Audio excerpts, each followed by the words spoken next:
السلام عليكم ورحمة الله وبركاته. بسم الله الرحمن الرحيم. اللهم صل وسلم وزد وبارك عليك يا حبيبي يا شفيعي يا رسول الله. سموا بالله وصلوا على حبيبنا وشفيعنا محمد صلى الله عليه وسلم. طبعا الفيديو من عند البط، والساعة دلوقتي 9 الصبح ولسه طالعين للبط حالا. وامبارح ما بيتش عليه لان امبارح كان الجو كويس جدا وما كانش ساقع، والجو بقى له كام يوم كده كويس الحمد لله.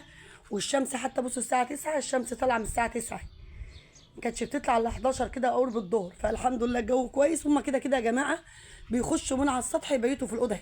كده كده انا فاتحه لهم باب الاوضه، بيخشوا يبيتوا في الاوضه. وبعدين هما كبروا خلاص يا جماعه، ده قربوا على 3 شهور ومطوا ونص، يعني بسم الله ما شاء الله البط كبير. فانا هما كده كده حتى لما بيدوبك انا بطلع اقفل عليهم باب الاوضه بس بلاقيهم مبيتين. المهم احنا لسه طالعين اهو، كان في اكل بيرد وبواقي حاجات بسيطه بايته بياكلوا فيها هناك اهو. والميه طبعا هتتغير. وكان عندي بصوا بواقي المطبخ اهي طالعه بوريها لكم قدامكم اهو. لقمه عيش مبلوله بسيط، مش مبلوله كلها ميه، لا مطرح ما بالقلب بياكلوا ولادي. شويه رز، بطاطس كنا عاملين صينيه بطاطس في الفرن.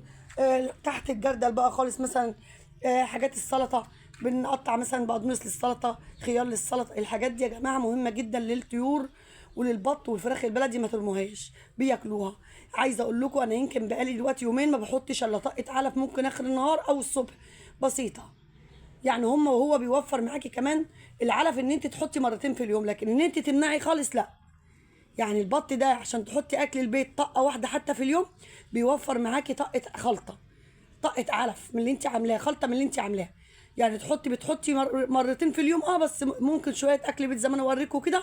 والعلفه اللي انتوا بتحطوها لازما العلفه، عشان بالذات البط المسكوفي، عشان ان انت تلحقي تذبحي وربنا يكرمك على رمضان.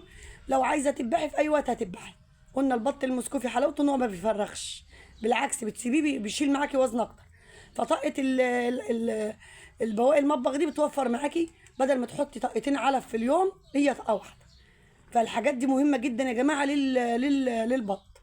المهم زي ما انتم شايفين هنحط الاكل اهو، زي ما انتم شايفين غسلنا البوله ونضفناه وحطينا ميه نضيفه وهم بداوا يشربهم. طبعا الاكل حطيناه هناك اهو في الايه في القروانه اللي هم بياكلوا فيها اهو. العصر بقى بطلع احط لهم علفه. شوفوا بقى بيفضل من الساعه دلوقتي مثلا حوالي 9 لغايه العصر ياكلوا في اكل البيت ده. اطلع بقى الاقيهم مخلصين واروح حاطه لهم علفه. يعني عندك اكل البيت مش متوفر الصبح هتحطي الخلطه اللي هي العلفه.